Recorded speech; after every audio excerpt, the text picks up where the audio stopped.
అందరికీ నమస్కారం అండి. ఈరోజు నేను చేయబోతున్న వీడియో ఏంటంటే చాణక్య నీతిలో నుంచి చేయబోతున్నాను. అదేంటంటే శ్రేష్టతను కాపాడుకోవాలి అని ఇక్కడ ఒక టాపిక్ ఇచ్చారండి. అదేంటంటే త్యజేదేకం కులస్యర్ధే గ్రామస్యర్ధే కులం త్యజేత్ గ్రామం జనపదస్యర్ధే ఆత్మార్థే వృధివీం త్యజేత్ అని ఇచ్చారండి. దాని అర్థం ఏంటంటే ఒక వ్యక్తిని కులం కోసము గనక మనము త్యాగం చేయవలసి వస్తే అతని వల్ల కులం యొక్క పరువు ప్రతిష్టలు నిలబడతాయి. అతని వల్ల ఏదైనా ఇబ్బంది ఉంది అని అన్నప్పుడు అతన్ని కులం నుంచి పక్కన పెట్టమని చెప్తున్నారు. ఇంకా ఒక గ్రామానికి మంచి జరుగుతుంది అని అనుకుంటే గనక ఒక కులాన్ని సైతం పక్కన పెట్టేయమని చెప్తున్నారు. ఎందుకంటే ఇప్పుడు కొందరుంటుంటారు.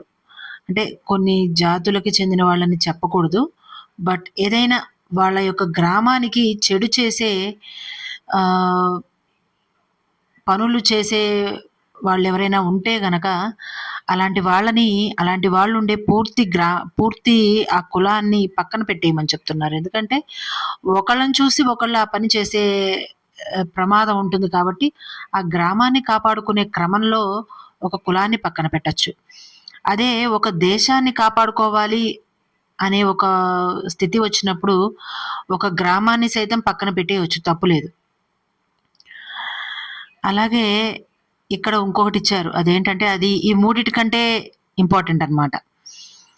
ఆత్మార్థే వృధివీం త్యజేత్ అని ఇచ్చారు. దాని అర్థం ఏంటంటే మనల్ని మనం కాపాడుకోవాల్సిన పరిస్థితి వచ్చినప్పుడు సంసారాన్ని సైతం వదిలిపెట్టేయమంటున్నారు. ఎందుకంటే మనల్ని మనం కాపాడుకోవడం అనంటే గనక మనము ఫ్యామిలీ కన్నా ఇంపార్టెంటా అండి అంటే అవునండి. ఫ్యామిలీ కంటే ఇంపార్టెంట్ మనం అని చెప్పాలి. ఎందుకంటే మనం ఉంటేనే ఆ ఫ్యామిలీ మొత్తాన్ని కాపాడగలం. లేదంటే మనం ఉంటేనే ఆ ఫ్యామిలీ మొత్తము ఆహ్, మంచి స్థితిలో ఉంటుంది. అదే మనమే బాలేదు అనన్నప్పుడు ఒక కుటుంబం అంతా రోడ్డున పడుతుందిగా. అప్పుడు మనల్ని మనం కాపాడుకోవాలి కొన్ని సార్లు. ఈ మనల్ని మనం కాపాడుకోవడం అనే టాపిక్ ఇదివరకు వీడియోలో గూడా నేను చేశానండి. అది చూస్తే గనక అర్థమవుతుంది.